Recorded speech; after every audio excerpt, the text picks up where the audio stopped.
안녕하세요. 의사는 치료하고 자연이 낫게 한다. 경의바른 한의원 원장 주진원입니다.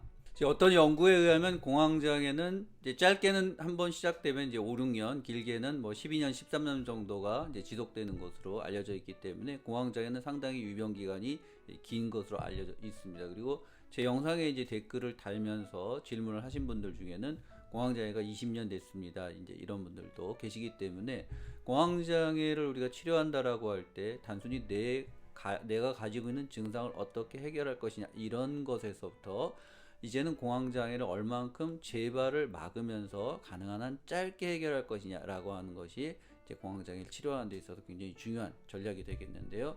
저는 이제 기본적으로 세 가지의 개념을 우리가 좀 도입해서 이해할 필요가 있겠다라고 제시를 드리고 싶습니다. 첫 번째는 이제 공황 증상의 완화라는 이제 단계가 되겠고요. 또 하나는 증상의 관해라는 단계와 개념. 그리고 세 번째는 이제 공황의 소멸이라고 하는 것이 되겠습니다. 증상의 완화라고 하는 것은 뭐 직관적으로 우리가 증상이 어느 정도 완화돼서 이제 병원을 막 응급실을 쫓아다니지 않고 일상생활을 이제 어느 정도 할 수 있는 이제 그런 상황을 증상의 완화다라고 이야기를 할 수 있겠고요. 증상의 관해라고 하는 것은 이제 보통 관해라고 의학적으로 쓸 때는 그 병이 증상이 이제 사라지는 것을 이야기를 하고 있습니다. 그래서 이 공황의 증상들이 어느 정도 이제 사라져서 내가 다 나은 것이 아닐까라는 생각이 이제 그런 생각이 드는 상황 이런 것들을 이제 증상의 관해라고 이야기를 하게 될 수가 있겠는데요. 또 한 가지는 이제 이 공황이라는 것이 완전히 이제 소멸돼서 더 이상 재발도 하지 않고 본인이 이제 어떤 예기 불안도 겪지 않으면서 공황이라고 하는 것으로부터 이제 완전히 벗어나는 이제 그런 단계가 되겠습니다. 그래서 이 공황을 우리가 해결하려고 할 때는 최소한 이 세 가지 개념을 한번 도입해서 이해를 하고 시작하는 것이 필요하다라는 것이 되겠습니다. 그래서 이제 공황장애를 치료한다라고 하는 차원에서 말씀드린 이제 공황의 어떤 증상의 완화의 단계와 그 다음에 이제 관해의 단계, 그 다음 공황의 소멸 단계 이 세 가지 단계가 순차적으로 일어나는 것이 필요한 과정이다라는 것을 이제 우리가 제안을 할 수가 있겠습니다. 자, 그렇다면은 이 세 가지의 단계에서 이제 어떤 부분에서 이것이 해결되지 않고 각 단계로 나아가지 못하고 계속 문제가 되는가 하는 부분이 되겠는데요. 자, 이 각 단계마다 재발할 수 있는 굉장히 중요한 요인들이 있다라고 하는 것이 제 개인적인 경험과 임상에서 겪고 관찰을 하게 된 부분이 되겠는데요. 자, 기본적으로 이제 증상이 완화된 상태에 있다가 재발을 겪는 분들이 있습니다. 자, 이 단계에서 이 공황이 재발하는 굉장히 중요한 이유는 이제 한의학적으로 간기울결을 포함한 기타 여러 가지 한의학적인 요인들이 있다. 그리고 두 번째, 증상이 관해가 됐다.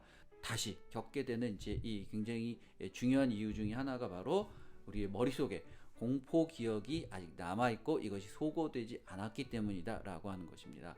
자, 그 다음에 이제 이 증상이 어느 정도 또 완화되고 또 관해돼서 예기 불안도 사라지고 편한 생활을 하다가도 또 몇 년 있다가 갑자기 공황을 겪는 분들이 또 있습니다. 자, 그럼 도대체 이런 분들은 왜 공황을 겪게 되는 것이냐? 여러 가지 이유가 있겠지만 그 중에 제가 꼭 오늘 말씀드리고 싶은 부분이 바로 이제 만성 피로라고 하는 것과 관련이 깊다라고 하는 것이 되겠습니다. 만성 피로라고 하는 것은 이제 여전히 의학계에서는 논란이 있는 것으로 알려져 있습니다. 피로가 과연 병이냐 아니냐에 대한 논란이 있지만 한의학에서는 이 피로에 대해서 만성 피로에 대해서 이제 허로병이라고 이야기를 하고 있습니다. 그래서 피로에서 어떤 증상이 나타나는가, 어떤 부분들을 우리가 만성 피로 증후군이라고 할 수 있는가라고 하는 것이 되겠는데요. 여기에는 피로 증상 외에 이제 신체 증상과 함께 정신, 신경 증상이 같이 포함되는 이제 세 카테고리로 되어 있다라고 하는 것이 되겠습니다.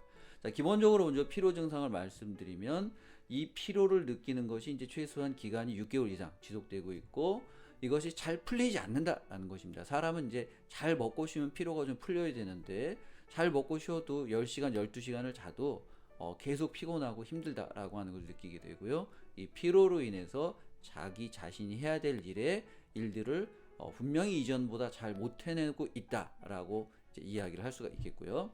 자, 그리고 이제 신체적으로 나타나는 증상들은 기본적으로 두통이나 어지럼증들이 늘 만성적으로 잘 나타난다라고 하는 것입니다. 그리고 이분들에게서 신체적으로 나타나는 굉장히 중요한 특징이 목이 잘 붓고 뭐 임파선이 붓거나 그러면서 감기 증상이 잘 생긴다라고 하는 것입니다. 그래서 이와 감기 증상이 생기기 때문에 몸이 으실으실 춥거나 또는 이런 이제 몸살 기운이 나서 몸이 여기저기 아픈, 그래서 이분들이 감기에 본인이 면역력이 떨어져 잘 걸린다.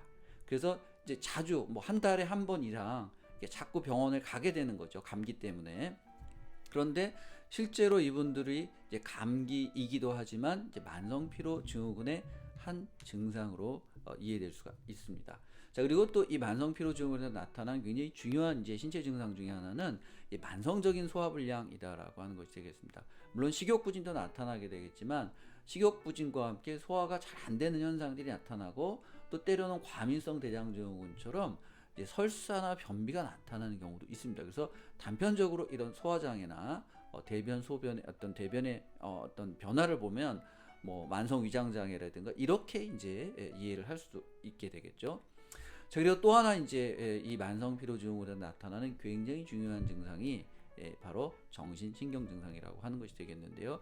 여기에 굉장히 그 중요하게 나타나는 것이 바로 이제 수면 장애라는 것이 되겠습니다. 그래서 뭐 잠을 잘 못 자게 되기도 하지만 잠이 얕아지고 중간에 깨든가 꿈을 많이 꾸든가 수면의 이제 어떤 질이 굉장히 현저하게 떨어지게 되고 이와 함께 이제 집중력이 떨어져서 뭔가 업무를 하려고 할 때 빨리빨리 생각도 안 나고 책을 읽어도 바로바로 읽혀지지가 않는 것이죠. 문서에 대해서도 굉장히 이해력이 떨어지게 되고, 그리고 이제 이와 함께 불안이라든가 이제 우울의 경향도 같이 나타나는 것으로 알려져 있는데요.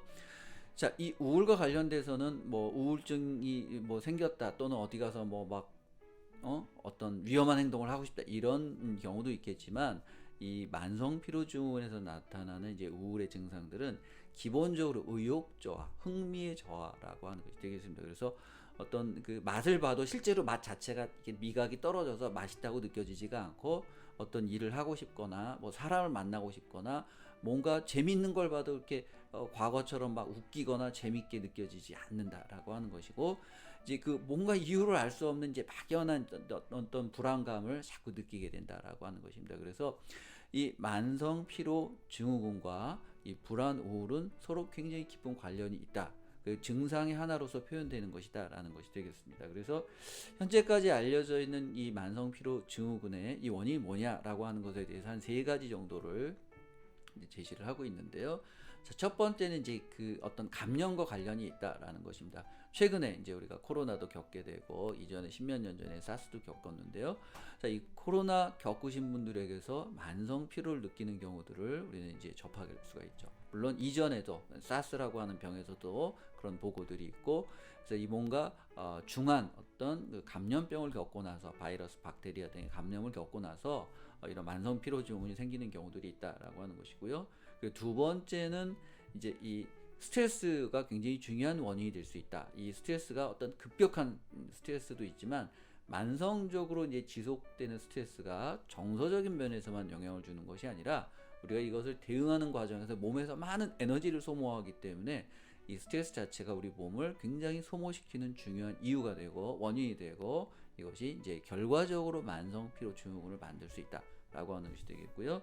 그리고 이제 굉장히 중요한 것 중에 하나가 어떤 정신과적인 장애가 있을 때 이때 이 만성 피로 증후군이 같이 동반되는 것 같다라는 이제 견해를 제시를 하고 있습니다. 그래서 이 만성 피로 증후군이라고 하는 것은 앞서 말씀드린 만성 피로 증후군의 이제 그 증상으로서의 불안 우울도 나타나고 있지만, 이것이 원인으로서의 이런 불안 우울도 만성 피로 증후군을 일으킬 수 있다. 그래서 만성 피로와 불안 우울은 굉장히 깊은 관계에서 서로 원인과 결과가 되고 있다라고 하는 것이 기본적으로 이제 이 만성 피로 증후군에 대한 기본적인 이해가 되겠습니다. 그래서 이제 우리가 공황장애로 다시 돌아와서 보면, 자, 공황장애에 대한 교과서적인 설명은 이제 공황 발작과 예기 불안이라고 이렇게 설명이 되어 있는데요. 자, 우리가 여기서 이런 질문을 해볼 수가 있습니다. 자, 피로를 느끼지 않는 공황장애가 있을까라는 질문이 있을 수 있고요. 또 한 가지는 우리가 체력이라고 하는 것을 점수로 0에서 100까지 우리가 이제 계량화한다고 보면 체력이 100점인 상태에서 공황장애가 오는 경우가 있을까? 또는 체력이 100점인데 공황장애를 가진 사람이 있을 수 있을까? 이런 질문을 우리가 해볼 수가 있겠습니다. 제가 겪고 만나본 대부분의 공황장애에서는 이제 피로를 굉장히 심하게 느끼는 경우들이 대부분이었다라는 것을 이야기를 드릴 수가 있겠습니다. 자, 그런데 다만 즉 이 공황장애를 겪는 분들 중에서 이 불안이 굉장히 심한 분들이 있습니다. 그래서 예기불안과 건강염려증 등 이런 불안들이 굉장히 심할 때는 본인의 피로에 대해서 잘 인지를 하지 못하는 경우들이 있습니다. 그래서 실제 공황장애 이제 현실의 임상에서는 이 공황 발작이라고 하는 것은 극히 짧은 시간에 이제 이루어지게 되고, 대부분의 시간들은 만성 피로라고 하는 기저에 있는 깔려 있는 피로와 예기불안, 건강 염려라고 하는 이 세 가지가 주로 표현되고 나타나고 있다라는 것을 제가 이야기를 드릴 수가 있겠습니다. 그래서 이제 개념적으로 이렇게 한번 제안을 드릴 수가 있을 것 같습니다. 이제 체력이라고 하는 것을 0에서부터 100까지 우리가 계량화를 한다고 치면 이제 약 80에서 100 정도 사이에 이제 건강 상태를 유지하고 있다라고 한다면, 이 건강이 이제 80 이하로 떨어져서 약 50에서 60 사이 정도가 됐을 때 이제 이 만성 피로 단계, 만성 부신 피로 증후군이라고 이야기를 하기도 하는데요. 이 단계에 오게 될 때 이때 공황 장애가 잘 발생할 수 있는 이제 기본적인 배경이 되는 것이 아닌가. 그렇다면 우리가 치료를 한다면 공황 장애를 치료하는 과정에서 이 체력을, 만성 피로를 해결하는 것도 굉장히 중요한 치료의 대상이 될 것이다라는 것이 되겠는데요. 자, 한의학에서는 이 피로에 대해서 앞서 말씀드린 대로 이제 허로병이라고 이야기를 하고 있는데요. 이 허로병을 기본적으로 이제 여러 가지로 나누는 중에 기본적으로 네 가지로 범주로 분류를 하고 있습니다. 자, 그 네 가지가 바로 이제 양허, 음허, 기허, 혈허라고 하는 것이 되겠는데요. 자, 양허의 증상을 이제 좀 말씀드리면, 자, 양허라고 하는 것은 몸에 이제 양기운, 그 양이라고 하는 것은 몸에 이제 온기를 만들어주는 이제 기운이 되겠는데요. 자, 이것이 저하됨으로 인해서 심하게 이제 추위를 타게 되고요. 그리고 이제 설사를 잘 하게 되고, 그리고 이제 소변도 자주 보러 왔다 갔다 하게 됩니다. 그리고 남성이나 여성이나 이제 성기능이 저하되거나, 여성들은 뭐 성교통을 겪게 된다거나 이런 이제 현상들이 나타나게 되고, 그리고 안색이 아주 창백해지면서 이런 분들이 이제 추위를 잘 타기 때문에 추워서 깨는 현상들이 나타날 수 있다라고 하는 것이 되겠습니다. 자, 그리고 이제 음허라고 하는 이제 허약한 상태에서는 양허에서는 이제 굉장히 추위를 타게 되는데요. 자, 음허에서는 이제 손발이 뜨거워지거나 이제 오후가 되면 갑자기 미열이 이제 발생하는 것이죠. 막 답답해지면서 열이 나는 그런 느낌을 받게 되고, 그래서 잠잘 때도 오히려 양허가 추워서 깬다면 여기는 더워서 깨는 이제 그런 현상들이 생기게 되고요. 또는 아무 이유 없이 이제 체중이 감소하는 이런 현상들이 나타날 수가 있습니다. 그래서 우리가 흔히 어떤 뭐 당뇨가 온다든가 또는 갑상선 기능들이 문제가 되면 이제 체중이 빠질 수가 있는데, 실제로 이런 병들이 이제 동반되기도 하고 동반되지 않으면서도 이런 체중 저하가 나타날 수 있다. 그리고 또 한 가지 굉장히 중요한 것은 이제 음허라고 하는 이 허로병에서는 이제 마치 당뇨 같은 증상이 실제 나타날 수 있다라고 하는 것입니다. 실제 당뇨가 동반되기도 하고, 당뇨가 아니더라도 입이 자꾸 마르고 물을 자꾸 먹게 되고, 이제 그 소변을 보러 왔다 갔다 화장실에 이제 자주 가게 되는 이런 증상들이 나타날 수 있다라고 하는 것이 되겠고요. 자, 기허라고 하는 이제 현상에서는, 이 허로병에서는 이제 말하는 것조차 굉장히 힘들다. 그래서 음성 자체도 크게 못 낸다라고 하는 것이 되겠고요. 조금만 움직여도 힘들어하고 숨차고, 조금만 움직여도 막 온몸에서 땀이 나고 이제 진땀이 난다, 이런 현상들을 이제 말씀을 하시게 되고요. 그리고 이제 식욕이 저하되면서, 그리고 몸에 어떤 부종이 생기는 현상도 되고, 이제 이런 분들은 특히 잠을 자고 아침에 깨는데 굉장히 어려워하고 힘들어한다, 굉장히 피곤해한다는 것이죠. 이런 현상들이 나타나는 것이 이제 기허의 증상이라고 이야기를 할 수가 있겠고, 이제 혈허라고 하는 것에서는 기본적으로 이 혈허에서는 안색이 이제 누렇게 변한다는 거죠. 위황증이라고 이야기를 하게 되는데요. 누렇게 이제 변하면서 아주 심할 때는 뭐 황달이 왔나 뭐 이럴 정도까지, 그래서 안색이 굉장히 안 좋아지고 자주 두근두근하게 되고 어지러움증을 느끼게 되기도 하고, 기억력이 좀 떨어진다는 느낌이 들어서 자꾸 뭔가 깜빡깜빡하는 건망증도 생기게 되고요. 피부가 굉장히 건조해지게 되고, 여성들은 이제 생리에도 이상을 겪게 됩니다. 그리고 이런 분들은 이제 수면을 오래 유지를 하지 못하고 중간에 그냥 자꾸 수면 유지가 안 돼서 이제 깨는 이런 증상들이 나타나는 것이 혈어다라고 이야기를 할 수 있겠습니다. 그래서 이 만성 피로증후군을 한방에서는 말씀드린 이제 혈어라고 이야기를 하게 되고요. 여기에는 기본적으로 양어, 음어, 이제 기어, 혈어가 있어서 이제 이에 맞는 많은 이제 치료의 처방들, 약물들이 이제 제시가 되고 있습니다. 뭐 육미지왕환이라든가 사물탕이라든가 보중익기탕이라든가 우리가 흔히 이제 많이 알려져 있는 뭐 십전대보탕, 쌍화탕 이런 것들이 이제 이런 호로병을 치료하는데 이제 투여하는 굉장히 중요한 처방이 되겠습니다. 이 만성 피로를 회복하는 데 있어서 몇 가지 좀 말씀을 드리고 싶은 부분이 있는데요. 자, 첫 번째는 이제 피로는 치료의 대상으로서의 영역이 있고 섭생의 대상으로서의 영역이 있다라고 하는 것입니다. 이것은 무슨 말씀이냐면 우리가 어떤 건강보조식품이라든가 이런 음식을 통해서 피로가 회복되지 않는 수준의 피로가 있다라고 하는 것입니다. 그래서 앞서 말씀드린 대로 한의학에서는 이것은 이제 허로병이라고 그래서 이것을 직접 치료의 대상으로 제시를 하고 있기 때문에 한의사의 입장에서는 이것이 반드시 한의학 치료로서만 해결이 가능한 영역이 있을 수 있다라는 것입니다. 그래서 여러분들께서 만약에 내가 이런저런 노력을 했는데도 해결되지 않는다면 이 부분은 치료의 영역으로 인식하시고 이런 한의학적 치료가 필요하다라는 것을 말씀드릴 수 있겠고요. 그리고 두 번째 주의사항은 이 피로라고 하는 것이 내가 운동을 안 해서 피로가 생겼다거나 체력이 떨어졌다거나 또는 운동을 하면 체력이 올라올 것이다 라는 어떤 그런 일반적인 관점으로 이 만성 피로증후군 공황장애에서 나타나는 피로에 접근하면 적절하지 않다라는 것입니다. 앞서 다른 영상을 통해서 이 공황장애를 유발하는 공황 발작을 유발하는 물질 중에 하나가 젖산이라고 하는 것이 있다고 말씀드렸는데요. 자, 이 젖산이라고 하는 것은 우리가 운동을 할 때 겪게 되는 굉장히 중요한 이제 피로 물질의 하나로 제시가 되어 있죠. 그래서 이 공황장애는 이 젖산이라고 하는 물질이 굉장히 취약하다라는 것입니다. 그래서 우리가 간혹 우리가 운동을 너무 과도하게 해서 이 젖산이 쌓이게 되면 그것이 오히려 이 공황장애에서는 도구로 작용할 수 있다라는 것입니다. 그래서 그리고 두 번째 굉장히 중요한 부분은 이 공황장애라고 세 번째 중요한 부분은 이 공황장애라고 하는 것은 이 뇌기능과도 관련이 굉장히 깊은데요. 뇌기능에 영향을 주는 굉장히 중요한 인자가 첫 번째 이제 탄수화물이라고 하는 것이 되겠습니다.